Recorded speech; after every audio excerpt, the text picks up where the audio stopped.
staring at a half-empty coffee mug your father will never drink from again.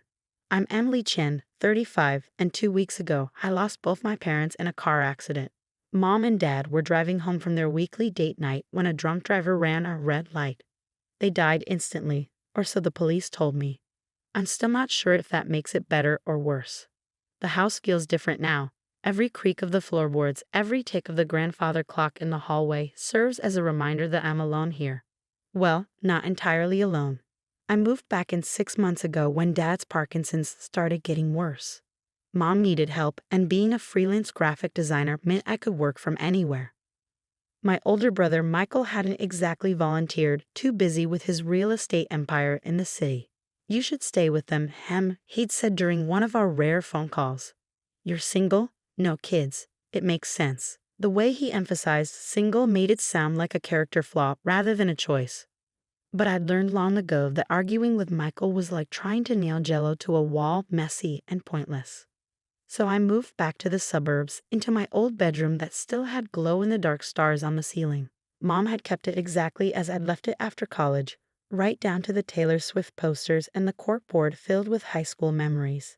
During those 6 months, I watched Dad's hands shake more with each passing week, helped Mom with the cooking and cleaning, and tried to memorize every detail of their faces, every story they told, every laugh we shared. I didn't know I was creating my last memories with them. The sound of tires on gravel snapped me out of my thoughts. Through the kitchen window, I watched Michael's black Mercedes pull into the driveway, the morning sun glinting off its pristine surface. He'd been surprisingly absent since the funeral, claiming he was handling the paperwork and dealing with the estate. Whatever that meant. The front door opened without a knock. Michael never knocked, not even when we were kids. He walked into the kitchen like he owned it, his expensive suit a stark contrast to my worn jeans and Dad's old Northwestern sweatshirt that I couldn't bring myself to wash because it still smelled like him. Emily, he nodded, setting his leather briefcase on the counter. We need to talk. Something in his tone made my stomach clench. I'd heard that tone before, usually right before he announced something that would upend my life. Like when he told me he'd borrowed my college fund to start his business, promising to pay it back with interest. I'm still waiting. What's wrong? I asked, wrapping my hands around my coffee mug, seeking comfort in its warmth. Michael pulled out a chair but didn't sit. Instead, he leaned forward, his hands gripping the backrest. I've been going through Dad's will and other documents, he began, his voice carefully neutral. There are some things we need to discuss about the house. What about it? Dad left it to me. The words hung in the air between us, heavy and sharp. I stared at him, waiting for the punchline that never came. That's impossible, I finally managed. Dad would have told me. I've been living here, taking care of them. Which we're all grateful for, Michael cut in smoothly. But the fact remains, the house is legally mine now, and I think it's time we discussed your living arrangements. The meaning behind his words hit me like a physical blow. You want me to move out? I'm planning to sell the house, he continued as if I hadn't spoken. The market's hot right now, and this neighborhood has really come up in value. The property could easily fetch 7 figures. I felt the room spin slightly. The house had been in our family for 3 generations. Grandpa Chen had bought it in the 1960s when few Chinese families could get mortgages in suburban neighborhoods. Dad had grown up here, and so had we. Every wall held memories, every room echoed with our family's history. You can't sell it, I whispered. This is our home. Michael's expression hardened. It's an asset, Emily, and as the executor of the estate, it's my responsibility to manage it properly. Show me the will, I demanded, standing up so quickly my chair scraped against the floor. He opened his briefcase and pulled out a document, sliding it across the table. I snatched it up, scanning the pages with trembling hands. There it was, in black and white. To my son, Michael Chen, I leave my primary residence. This doesn't make sense, I muttered, reading and rereading the paragraph. Dad would never. He knew I would make the smart financial decision. Michael said, straightening his tie. Unlike some people, I understand the value of property in today's market. The implied criticism stung, but I was too shocked to respond. My eyes kept going back to the date on the will, March 15th, 2024. Just 2 months ago. Dad could barely hold a pen in March, I said slowly, pieces starting to click together. His tremors were so bad he couldn't even sign his name most days. Something flickered across Michael's face. Concern? Fear? But it was gone so quickly I might have imagined it. The will is properly witnessed and notarized, he said firmly. Now, I'm willing to be reasonable about this. I'll give you 60 days to find a new place. No. The word came out stronger than I expected. Michael blinked, clearly not used to being contradicted. Excuse me? I said no. I'm not leaving, and you're not selling this house. Michael's carefully maintained composure cracked. This isn't a negotiation, Emily. The house is mine legally. If you force me to, I'll have my lawyers. Your lawyers? I laughed, but there was no humor in it. You mean the ones Dad paid for when you were starting out? The ones who helped you set up your first property deal? Don't be bitter, it's not attractive. Michael sneered. Just because you chose to waste your potential on artistic pursuits doesn't mean. Get out. You can't throw me out of my own house. Watch me. I walked to the front door and held it open. And Michael, don't come back without the real will. He gathered his briefcase, his movements sharp with anger. You're making a mistake, Emily. A big one. I'll give you a week to reconsider before I involve my lawyers. After he left, I sank to the floor, my back against the door. The house seemed to close in around me, every surface holding memories that suddenly felt threatened. Mom and Dad couldn't be gone just for their home to be sold off like any other property on Michael's books. There had to be something I was missing. I spent the next 3 days going through every drawer, every file cabinet, every box in the attic. Dad had always been meticulously organized, keeping everything from old tax returns to childhood report cards carefully labeled and filed. But I couldn't find another copy of the will. What I did find, tucked away in Dad's study desk, was his journal. The last entry was dated just a week before the accident. Michael came by today, pushing about the will again. I told him no. This house stays in the family, stays with Emily. She's the one who understands what that means. I've made arrangements. E will know where to look.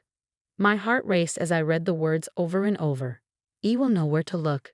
Dad was trying to tell me something, but what? I closed my eyes, thinking back to all the times Dad had shared family stories with me during those last months. He'd been especially nostalgic, showing me old photos, telling me about Grandpa Chen's struggles and triumphs. One story kept coming back to me, about how Grandpa had built a hidden safe behind the fireplace when he first bought the house. Worried that banks wouldn't protect a Chinese family savings back then. Always good to have a backup plan, Dad had said, giving me that knowing look I never quite understood. Until now. I rushed to the living room, my heart pounding. The fireplace was original to the house, its brick facade unchanged since the 1960s. I ran my hands over the rough surface, pressing and prodding until, there. A slight give in one of the bricks, almost imperceptible unless you knew what you were looking for. The hidden panel swung open with a soft click, revealing a small safe I'd never known existed. My hands shook as I input the combination. My birthday, just like Dad used for everything important. The door opened with a quiet creak. Inside was a manila envelope, sealed and labeled in Dad's shaky handwriting. The Real Will 2024. I opened it carefully, my breath catching as I read the contents. This one was different from the one Michael had shown me. Very different. Not only did it leave the house to me, but it also contained something else. Documented proof that Michael had been embezzling from Dad's accounts for years, using forged signatures to transfer hundreds of thousands of dollars to his real estate ventures. Oh, Michael, I whispered, understanding dawning. What have you done? The house phone rang, making me jump. Michael's number flashed on the caller ID. Changed your mind yet? He asked without preamble when I answered. My lawyers are drawing up the eviction papers as we speak. I thought about the documents in my hands, about Dad's last message to me, about everything Michael had taken from our family over the years. Actually, I said, my voice steady. I think we need to have another talk. And this time, Michael, you might want to bring those lawyers of yours. They're going to want to see what I found in Dad's safe. The silence on the other end of the line was deafening. Part 2. The next 48 hours passed in a blur of activity. I scanned every document from the safe, made multiple copies, and stored them in different locations. Years of dealing with Michael had taught me to always have backups. I also called Sarah Martinez, Dad's longtime attorney who had mysteriously retired right around the time the suspicious will appeared. "I've been waiting for your call," she said when I explained what I found. Her voice carried a mix of relief and resignation. "Your father contacted me in February, worried about some irregularities in his accounts. When I started looking into it," she paused. "Let's just say your brother made it very clear what would happen to my law license if I didn't cooperate." "He threatened you?" "Blackmail is such an ugly word," Sarah replied dryly. "But yes, he fabricated evidence suggesting I had mishandled client funds. Said he'd report me to the Bar Association unless I stepped aside and let his new attorneys handle everything." My hands clenched around the phone. "Will you help me now?" "Emily, I've kept detailed records of everything, including recordings of Michael's threats. I may be retired, but I still know how to protect myself and my clients." By the time Michael arrived at the house the next morning, I was ready. He brought 2 attorneys with him, both young men in expensive suits who looked like they'd stepped out of a corporate law firm catalog. I had Sarah Martinez sitting beside me at the dining room table, her silver hair pulled back in a neat bun, her expression pleasantly neutral. Michael faltered slightly when he saw her but recovered quickly. "Sarah," he nodded. "I thought you retired." "Oh, I have," she smiled, the expression not reaching her eyes. "I'm just here as a family friend. Supporting Emily, you know." They sat down, Michael's lawyers arranging their papers with practiced efficiency. "We have the eviction notices prepared," one of them began, but I cut him off. "Before we start," I said, sliding a folder across the table, "you might want to look at these." Michael didn't move to take the folder, but one of his lawyers opened it. I watched their faces as they read, the younger one's eyes widening, the older one's lips pressing into a thin line. Michael's complexion turned ashen as they whispered to him. "Where did you get these?" he demanded, his voice hoarse. "Dad's safe. The one Grandpa built. The one you never knew about because you were too busy making money to listen to family stories." I leaned forward. "It's all there, Michael. Every forged signature, every unauthorized transfer, every cent you stole from our father while he was dying." "I didn't steal anything," he snapped. "I was investing in our family's future. Dad didn't understand modern business. Dad understood exactly what you were doing." I cut in. He just couldn't believe his own son would betray him like this. "Want to know what else is in that folder?" "The real will. The one that leaves the house to me and explicitly states that if you contest it, all evidence of your fraud goes straight to the FBI." The silence that followed was absolute. Even the grandfather clock in the hall seemed to hold its breath. "Mr. Chin," the older lawyer said quietly, "I suggest we take a brief recess to discuss." "There's nothing to discuss." Michael stood up so abruptly his chair toppled backward. "This is blackmail." Sarah spoke for the first time, her voice gentle but firm. "No, Michael. This is accountability, something you've managed to avoid for far too long." He turned to his lawyers. "She can't do this. There must be some way to—" "Sit down, Michael." My voice cut through his rising panic. "We're not finished." Surprisingly, he sat. Maybe he saw something in my expression, some echo of Dad's authority that even he couldn't ignore. "Here's what's going to happen." I continued, pulling out another document. "This is a new agreement drawn up by Sarah before her retirement. You're going to sign over any claim to the house. You're going to repay every cent you took from Dad's accounts with interest. And you're going to do it quietly, without involving lawyers or courts. And if I refuse—" I smiled, but there was no warmth in it. "Then every bank you do business with, every investor in your properties, every client you've ever had will receive copies of these documents. How long do you think your real estate empire will last when people learn you built it with stolen money?" Michael's facade cracked. For a moment, I saw the scared little boy he must have been before greed and ambition twisted him into the man sitting across from me. "You destroy me? Your own brother? Like you tried to destroy me, steal my home, erase our family's history." I shook my head. "I'm not destroying you, Michael. I'm giving you a chance to make things right. More than you deserve, really." His lawyers huddled with him in a corner of the room, their whispered conversation intense. Sarah squeezed my hand under the table. Finally, Michael returned to his seat. "I'll sign," he said, his voice hollow. "But I want something in return." "You're not really in a position to negotiate. Just don't tell Mom's family.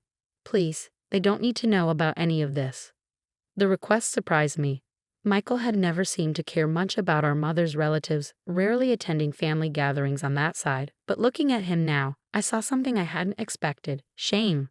Fine, I agreed. As long as you honor every part of this agreement, what happened here stays between us. The next hour was spent signing papers, transferring accounts, making arrangements for repayment. When it was done, Michael stood to leave, his shoulders slumped in defeat. Emily, he paused at the door.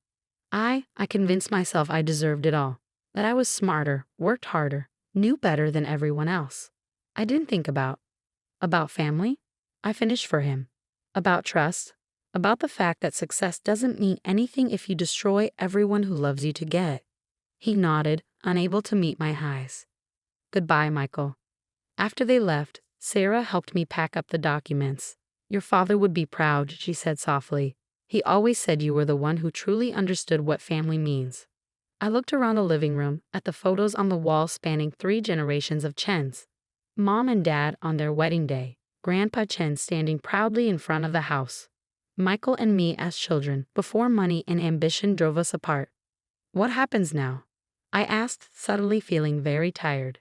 Sarah smiled. Now, my dear, you live. You honor your parents' memory. You make this house a home again. That was 6 months ago. The house feels different now, but in a good way. I've repainted some rooms, planted a garden like Mom always wanted, started hosting weekly dinners for Mom's family, keeping my promise not to tell them about Michael, but making sure our family bonds stay strong. Michael keeps his distance, though he's been making the repayment transfers on schedule. Sometimes I see his car drive slowly past the house. But he never stops. Maybe someday we'll find a way to be family again. But for now, this distance feels right. Last week, I was cleaning out Dad's study and found another entry in his journal, one I'd missed before. It was dated just days before the accident. Washed Emily in the garden today, planting those roses Ming always wanted. She thinks I'm napping, but I see her. See how she loves this place, understands what it means. Michael wants to know where the new will is. Keeps asking about the house. But I've made sure Emily will find what she needs when the time comes. My daughter is stronger than she knows. Just like her grandfather, she'll protect what matters. I closed the journal, tears blurring my vision. Outside, the roses Mom never got to see were starting to bloom. In the hallway, Grandpa Chen's clock chimed the hour, its sound echoing through the house that 3 generations of my family had called home. Some people say a house is just wood and brick, just an asset on a balance sheet. But they're wrong. A home is built from memories, from love, from the stories passed down through generations. And sometimes, if we're lucky, it becomes a fortress protecting not just our possessions, but our family's legacy. I'm Emily Chen, and this is my home. Not because the will says so, but because